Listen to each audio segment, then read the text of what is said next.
मैंने बस अभी अपना करियर स्टार्ट किया है और मैं 45 तक रिटायर होना चाहती हूँ। लेकिन ये सब शुरू कैसे करूँ? पैसे बचाना एक चीज है, लेकिन इतना पैसा कैसे बचाऊं कि बिना काम के आराम से जिंदगी गुजारूं? ये है असली प्रॉब्लम। गुड मॉर्निंग निक्की, क्या सोच रही हो इतनी गहरी? दिमाग की बत्ती जल गई क्या? गुड मॉर्निंग नील। बस अपने फ्यूचर के बारे में सोच रही थी। मैं हमेशा से सपना देखती थी कि 45 तक रिटायर हो जाऊं और ये बस 20 साल दूर है। पर सच बताऊं तो मुझे बिल्कुल भी आइडिया नहीं है कि ये कैसे पॉसिबल होगा। बिल्कुल इम्पॉसिबल लगता है। अरे बिल्कुल इम्पॉसिबल नहीं है, बस सही प्लानिंग की जरूरत है। तुम्हें अपने पैसे को काम पे लगाना सीखना होगा। तुमने कभी इन्वेस्टिंग के बारे में सोचा है?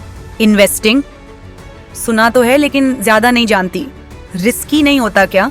थोड़ा रिस्क हमेशा होता है, लेकिन अगर तुम कंसिस्टेंट इन्वेस्ट करो और लंबे समय तक इन्वेस्ट रखो तो रिस्क एक्चुअली कम हो जाता है। मैं तुम्हें समझाता हूं। तुम कितना पैसा महीने का साइड पे रख सकती हो इन्वेस्ट करने के लिए? मुझे लगता है मैं 5,000 रुपए महीने का मैनेज कर सकती हूँ। लेकिन क्या ये काफी होगा? अरे काफी से ज्यादा है। तुम्हें दिखाता हूं कंपाउंडिंग का जादू। सोचो, अगर तुम 5,000 रुपए हर महीने एक म्यूचुअल फंड में डालो जो तुम्हें 19% रिटर्न दे साल भर।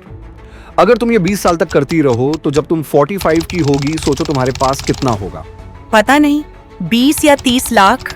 नहीं, तुम्हारे पास तकरीबन 1,40,00,000 रुपए होंगे। क्या 1,40,00,000 बस 5,000 रुपये महीने से?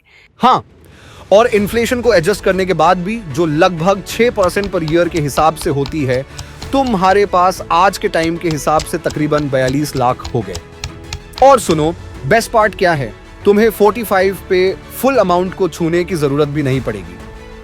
तुम अपने इन्वेस्टमेंट से अपने आप को एक सैलरी देना शुरू कर सकती हो। रुको, मैं अपने इन्वेस्टमेंट से सैलरी ले सकती हूँ? बिल्कुल।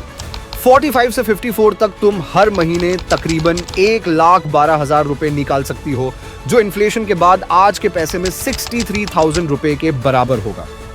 55 से 64 तक ये जंप होके 3,60,000 रुपए महीने का हो जाएगा, जो लगभग 1,13,000 के बराबर होगा। 3,60,000 महीने का? ये तो कमाल है। और सुनो, 65 से 74 तक तुम 12 लाख रुपए महीने निकाल सकती हो, जो आज के टाइम में तकरीबन 2 लाख रुपए के बराबर होगा। फिर 75 से 84 तक ये नंबर बढ़ के 38 लाख रुपए हो जाएगा, जो लगभग 4 लाख रुपए होगा। और 85 से 94 तक तुम 1,20,00,000 रुपए निकाल रही होगी। इन्फ्लेशन एडजस्ट करने के बाद भी तुम्हारे पास हर महीने 6.5 लाख रुपए होगा। ये तो too good to be true लग रहा है। मेरा सिर्फ 5,000 रुपये महीने का कैसे इतना बढ़ सकता है? यही तो कंपाउंडिंग का मैजिक है।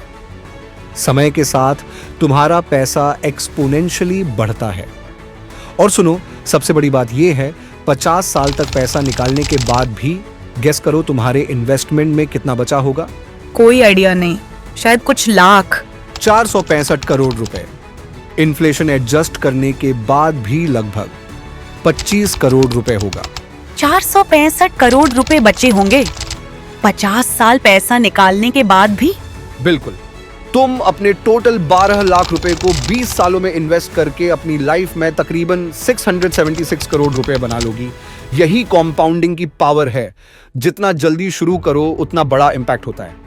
मुझे तो पता ही नहीं था ये सब संभव है।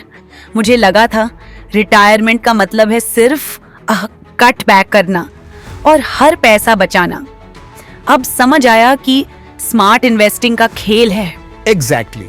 जिंदगी का मजा लो और पैसे को तुम्हारे लिए काम करने दो। ट्रिक ये है कि इन्वेस्टमेंट्स में कंसिस्टेंसी रखो, वक्त और कंपाउंडिंग को अपना काम करने दो और रिजल्ट का मजा लो। मैं आज से शुरू कर रही हूँ नील। 5,000 रुपये हर महीने इन्वेस्ट कर रही हूँ और पीछे नहीं देखूंगी। You got this, Nikki. 45, here you come. छोटे छोटे लगातार इन्वेस्टमेंट्स वक्त के साथ करोड़ों में बदल सकते हैं। अगर तुम भी निक्की की तरह अर्ली रिटायर होना चाहते हो तो याद रखो, सिर्फ बचाना नहीं, स्मार्टली इन्वेस्ट करना जरूरी है। तो आज से शुरू करो और अपने फ्यूचर सेल्फ को थैंक यू कहने का मौका दो। मिलते हैं अगले एपिसोड में।